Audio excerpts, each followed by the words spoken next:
Generating traffic and sales can be a challenge for online merchants.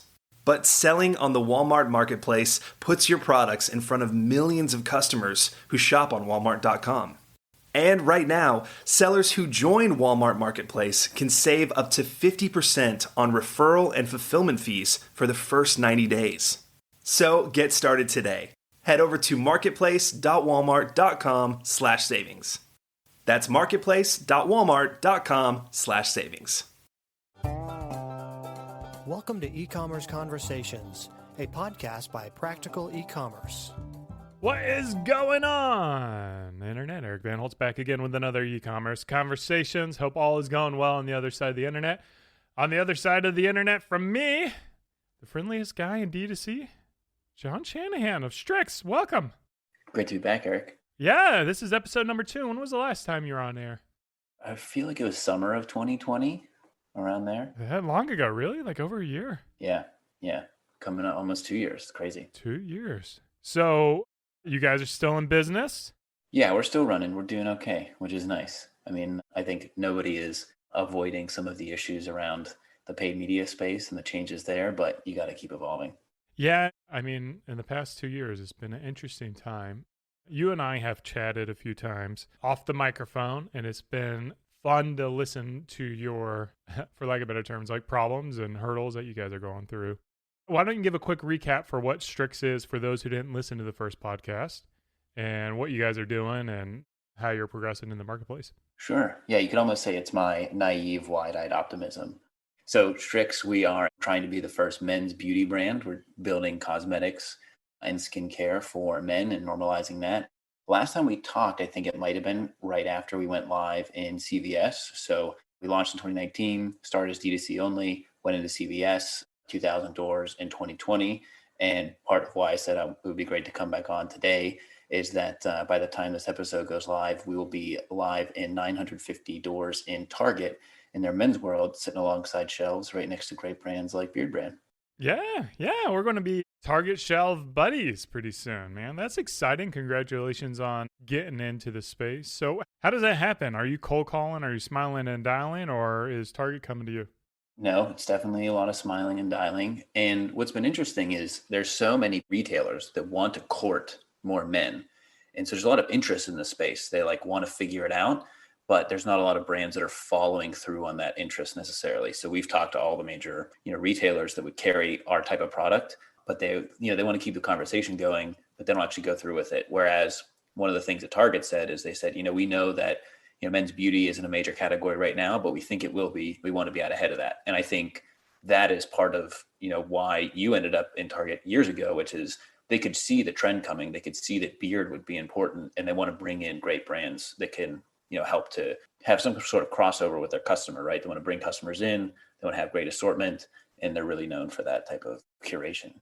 Yeah, I mean, obviously, I'm biased. We've been working with Target for a number of years, and they've been good to us. And I think they try to build, win-win relationships. What was that onboarding experience like comparing CVS, 2,000 stores? That's a pretty big footprint. Compared half that at Target, is it the same amount of resources going into it? Or because you did CVS a couple of years ago, you have the knowledge and kind of ease of working Target into the space? Yeah, I'd say we have the battle scars from the CVS rollout, which helped to inform more about the Target rollout. And we were lucky too when we did CVS. I mean, we have advisors in the company and people around us that had enough retail experience to tell us to look out for some of the pitfalls. But I think with businesses like ours, a lot of it comes down to inventory. It's can you put enough units in this many doors? And so, yeah, we had that experience with CVS. We were able to kind of inform how to go forward with Target. I think the difference with Target is just from the difference in channel. They're both considered mass retailers, but because CVS is drug, their main business is not necessarily the consumer products. It's pharmacy, and then consumer products is kind of there. Whereas Target is truly a consumer product mecca almost for a lot of people. So I think based on the forecasts that we know, we've talked to, some brokers and some other people in the space, we know that for as much sales that's happening in CVS, you can count on, X number more, 70 or 80% more in Target. So our SKU productivity should be way higher in Target compared to CVS. Yeah. So you're expecting increase in sales despite having less stores. That is the hope, yeah. Okay. Well, it'll be interesting to see how that plays out through the years. Now, you said you smile and dialed, but who are you smiling and dialing? It was actually kind of a roundabout way to get in. And they say in Hollywood, like, however somebody breaks in, that door closes behind them. So you have to find a new way to break in. I was doing a talk at a virtual conference in like December of 2020. And one of the attendees of my talk, which was speaking to inclusivity in beauty, specifically men, was the sun care buyer for Target. And he came in and I was talking, and then he was asking some questions and he got like really engaged, but he knew the category. He was like, I wear concealer, I use these products. He goes, Target needs this, you need to talk to this guy. So then, that goes over to another buyer. And then I went to another buyer, and it was just like these consecutive meetings. And I think it just helped that, we have a really solid story. We're really unique in the space, and we do have enough traction. Like, they didn't really care that we were in CVS. We've talked to other retailers that don't want to carry the same product as something that's in CVS. And so then, again, the Target's very forward thinking and saying like, men's concealer is not a major category, but we think it can be if we have the right partners. And so it's as much of like they say it's like 50% luck, 50%, what you make of it. So we started a unique and a very hard category, and then we just try to get it in front of as many people as we can. Yeah. So we work through like a marketing manager or like an agency to get into Target. So are you working directly with Target, or are you guys working through an agency as well? So our relationship started directly with Target. And then in one of the conversations where they were basically saying like, yes, we're interested in doing this, you're going to have to start ramping up to do this. I said, well, we're interested in working with this broker. What do you think? And they all smiled on the call and they said, that's great to hear. That's excellent. So they like that, we were upfront with them. We're like, we're a small brand. We would love to do this, but we need the right partners. And so, working with the agency is definitely a help just in navigating, the back end and how to position and all that sort of stuff has been huge. And that's another thing. We work directly with CVS, and we definitely wanted somebody to be with us on that level as we went into Target. So there's a lot of agencies out there, and we've worked with a couple over the years. How did you decide on which agency you wanted to work with, and how has that gone so far for you?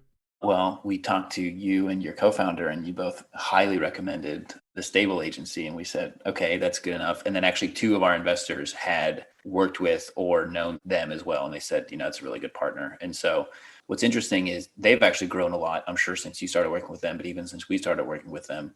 And, they've added on more retailers. They used to be very Target centric, and now they've added more retailers. And there's definitely an ecosystem of merchants that work at these major retailers. They hop out and they start to sell into these retailers because they know the ins and outs of the category. And then, we're handling, I would say, as much of the back end as we did at CVS, which is just the fulfillment, the logistics, all that sort of stuff is still happening in-house. But some of like the direct conversations with Target, they're kind of mediating in a way, which is really helpful for somebody that hasn't really sold into a retailer like this. Yeah, I mean, so obviously the answer is you got to know Eric Bandholz. Exactly. Give him a call. Know his business partner, Lindsay. Lindsay is at Beard Brand. She's my business partner, and she manages a lot of or essentially all of the relationships with Target. And, for us, our experience was a little bit different. What I think happened is the buyer identified Beard Brand as a company that they wanted to work with, and they kind of let the different agencies know. So we got contacted by so many like marketing agencies who kind of like worked with Target.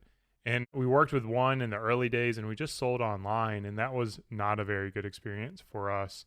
Target.com doesn't have the same volume as the Target stores, and they don't have the same volume as like an Amazon. So, really, if you're starting those conversations, make sure it's about getting that footprint in the stores. How are you kind of managing your business, having a wholesale channel, selling to these mass retailers, and then also your direct consumer channel? And are you going after any like smaller retailers as well, or is it just major retailers? Yeah, we wanted to do a lot more boutique retail in the beginning, especially in places where guys shop, like barbershops and suit companies, that sort of thing. But that amidst COVID, they're just trying to stay open. They don't really worry about their assortments getting too much bigger. So that's where I would always like to be, is to have more of a presence there. But no, for now, I mean, we're still, 90% D2C or more. That's our bread and butter. That's like where a lot of the scale you can get is. But I think it's just very validating to have your product on shelves at a retailer like that. And actually, we launched in Nordstrom in December as well. We're just in their New York City store in their .com. But what you were saying about the e-com as well is, we get pitched by retailers all the time just to go on their e-com site. And to me, it's like, well, we could do that, or we could grow our website. Like, what's in it for us unless you're going to really feature this on your emails and really grow the brand? And so, yeah, physical footprint is really important. Like, we probably wouldn't have done just Nordstrom.com, but the fact that we're also in their New York City store and we're able to do in-person events and like work with the associates, like that's a really huge component for us. Yeah, I mean, I feel like this is a temptation that if you have a D2C brand, there's always opportunity.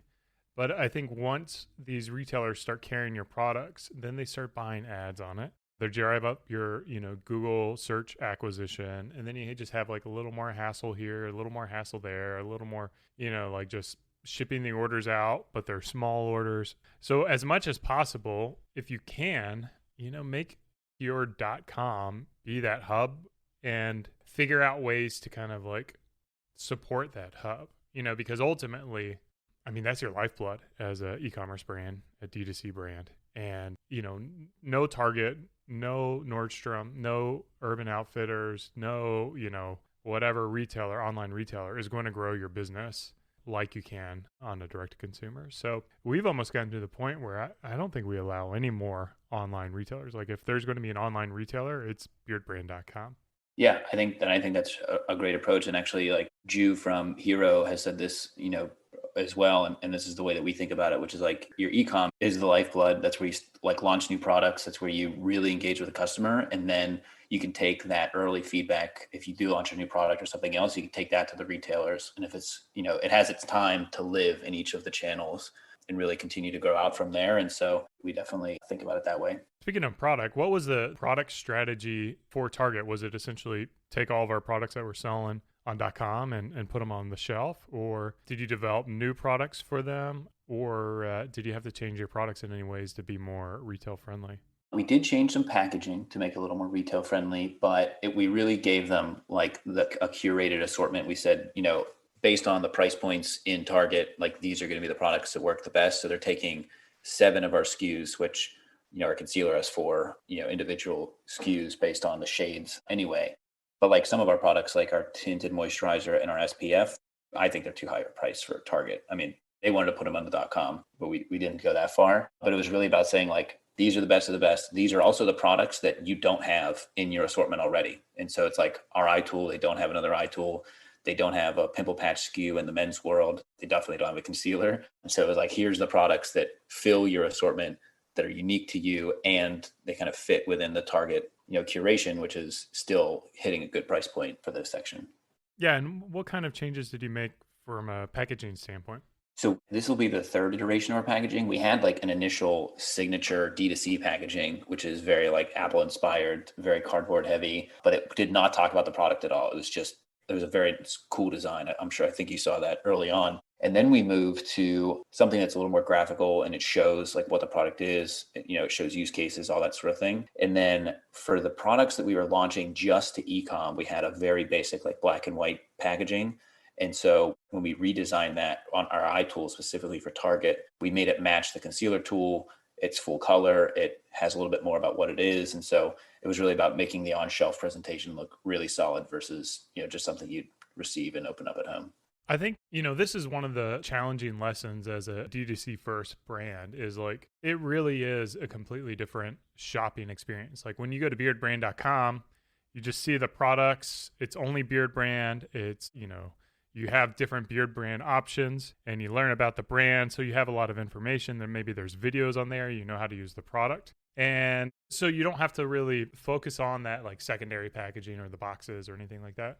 But in a retail environment, it's like you're up against 10 other companies. So they're looking at you and they're looking at, a couple other options right there. They're comparing the price point.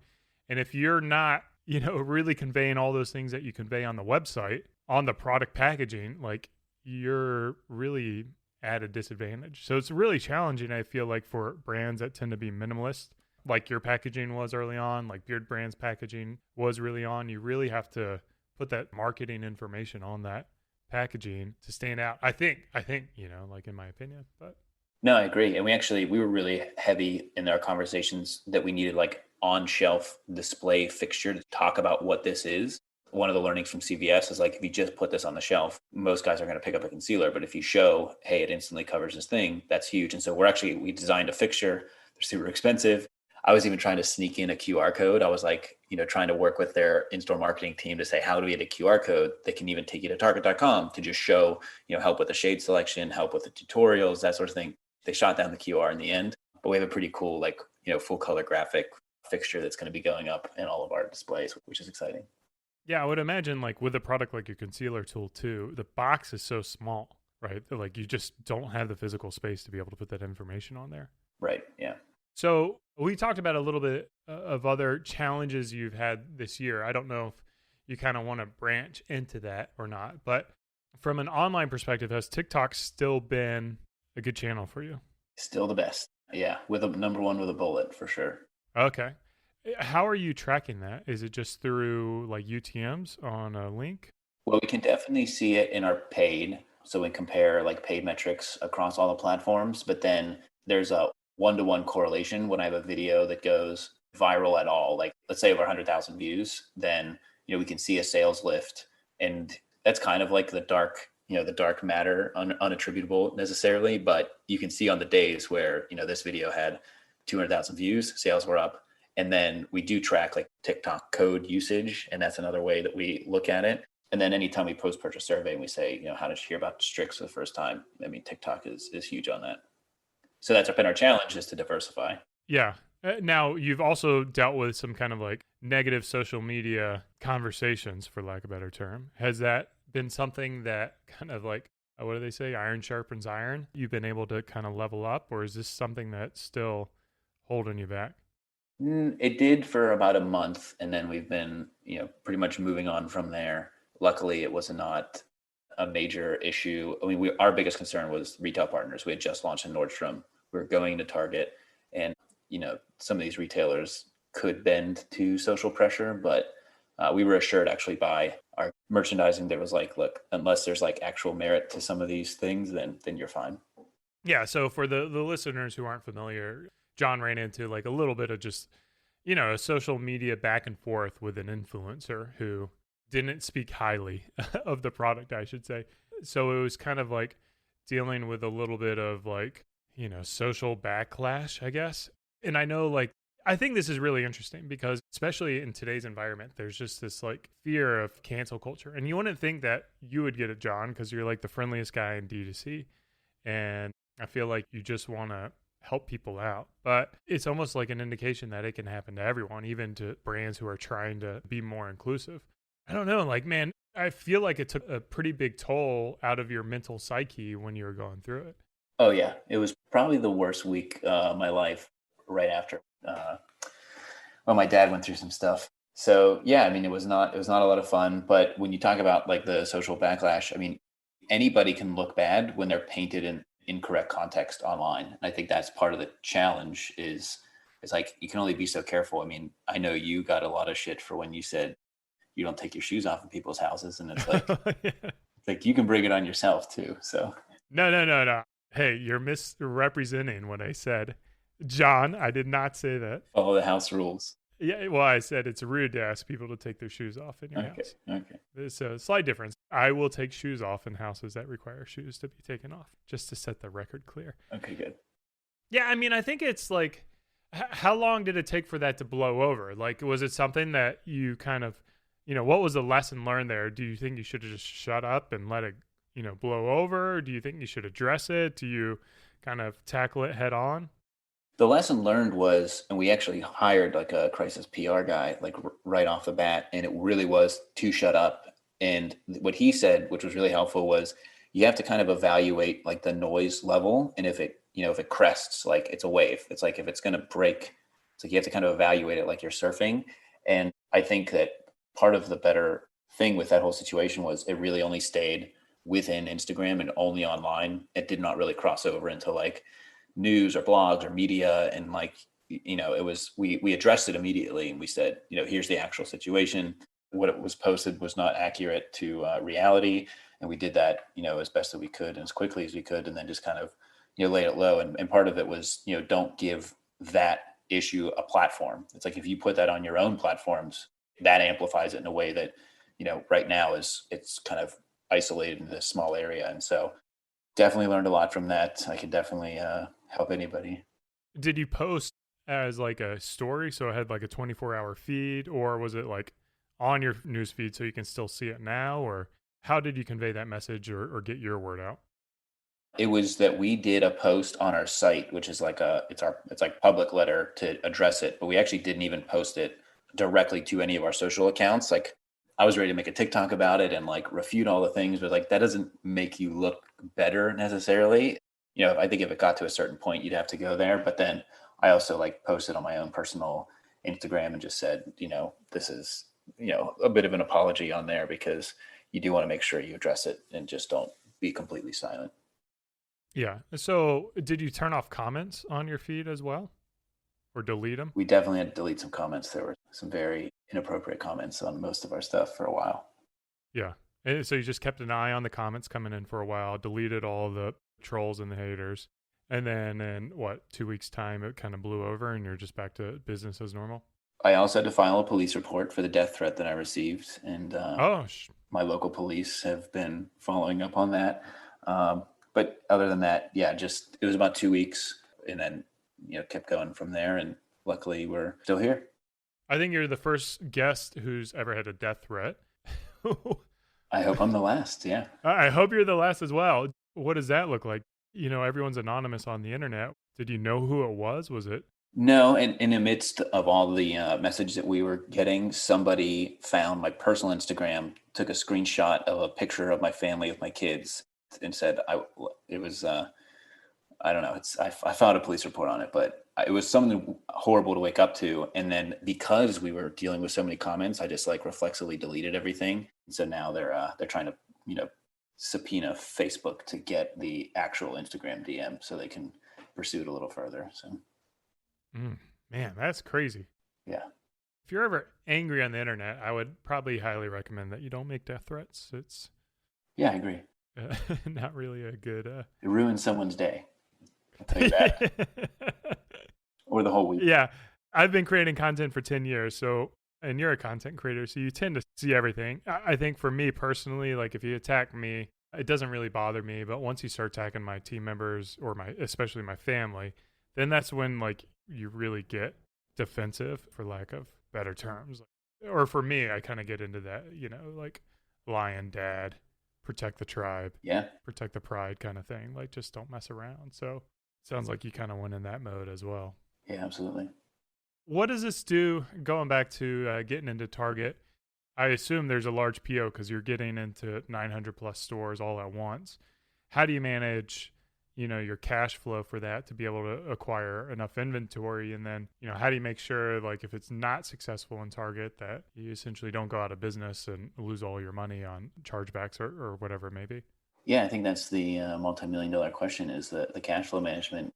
We're pretty fortunate to be able to absorb a lot of that and, get enough inventory and production to handle the rollout. And then Target is pretty good about saying, you have to have so much on-hand inventory for replenishment. And they've been, pretty good about forecasting what we should expect. And then, I guess if it wouldn't be successful, which try not to give that any thought, then we'd have to figure out a way to take the inventory back. And, a lot of it's so fresh. I feel pretty fortunate too that we're not in the food and bev industry. We've talked to some founders on that side, and, our stuff has a pretty good shelf life. And so, but I think Target in particular has been so accommodating to a small brand, and they've worked with enough small brands to know that they've got to give a little bit so that you can set them up for success. There's inventory, like I'm not an ops guy, so operations just kind of blows my mind how people can do it. I think about of course with our products, yes, we're a lot better than food and beverage, but we still have a shelf life to our products. Eventually they're going to go bad and you'll have to throw them out if you don't sell them. But I find it pretty amazing that you can find like new vintage stock of things, and essentially like, let's say a t-shirt or a button-up shirt or something like that was produced in the 70s. They're selling it, never been worn. in, 2022. And it's just crazy to think that they weren't able to sell that shirt for 50 years. And it was just sitting in somebody's warehouse. I don't know where I'm going with this. It just kind of blows my mind, like just how businesses can operate sometimes, where you produce something, you assume you're going to be able to sell everything, but sometimes you're just not able to unleash that inventory. Yeah, I know that they found a couple of giant warehouses full of denim that could be 80 years old and they're still going to sell it just like new. Yeah, I mean, it's funny because like I do not want to buy inventory with the expectation that I'll sell it 80 years down the road, but there's certainly like wineries or distilleries, whiskey places that, part of that is keeping a portion of their product aside to be able to sell down the road as a, kind of a vintage product. So pretty cool to also hear about that denim, because it's almost like a, discovery process. Like, did it get lost? Was this fulfillment house just holding on to the inventory for free? Was someone paying for it? Like, how does all that happen? Yeah, never sold. That's what happens a lot in the watch industry too, which is pretty neat. Oh, really? Yeah. They'll find watches that are 70 years old that were Rolex made and just never saw the light of day, still sealed. Those always make for cool stories. Yeah.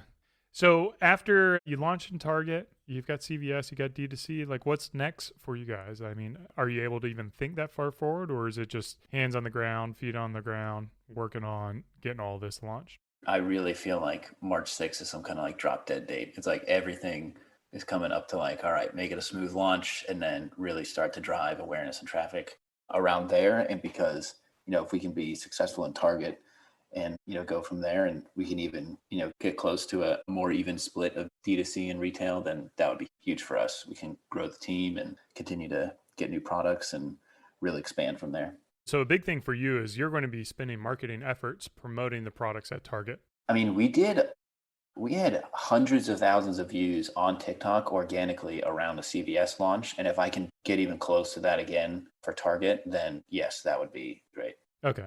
So you're not putting cash into it. It's just going to be like organic pushes and notifications to your audience. I know there's some, rules around buying keywords related to the retailers. So I don't know how much spend we could end up putting behind it, but any sort of like organic, like a challenge or a scavenger hunt worked really well last time, and that sort of thing. Like, yeah, we'll make our customers aware.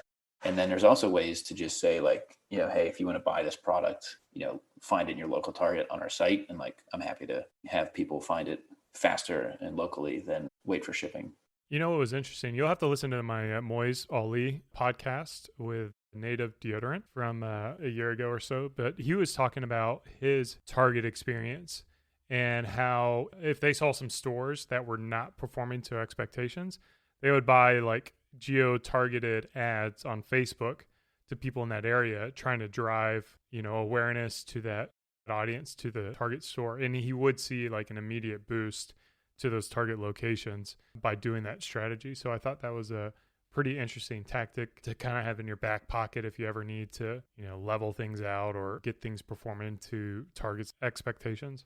Yeah, and they say the inverse is true too. Like Casper and mattress companies, or Warby Parker's reference it too, where if they had a successful zip code and they put a store in that zip code, then their online store sales also rose because they had the physical store. So it just gets back to the idea of like, you got to touch a customer 4 or 5 times before they actually convert. And I guess, if you got a big canvas at Target, that can be a help. Yeah. One of our questions on our post-purchase survey that we do for customer acquisition is, how did you first hear about Beard Brand?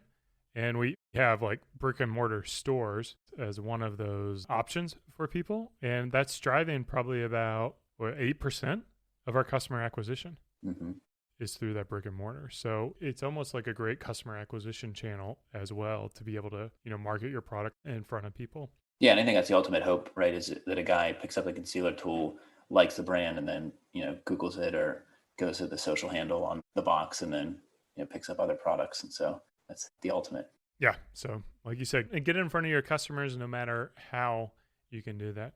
Where can people support you, learn about you, reach out to you? Reach out.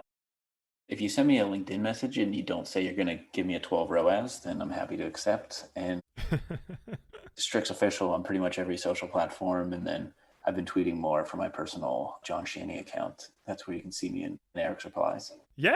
The nicest guy in DTC. I'm going to label you that because I believe it, man. You're a good dude, and I'm excited to see you continue to grow Stryx and continue to make a difference in the world and offering men options that were not previously available to them. So thank you, Jon, for coming on E-Commerce Conversations. This has been another one. Hope our listeners were able to grab a nugget or two of information.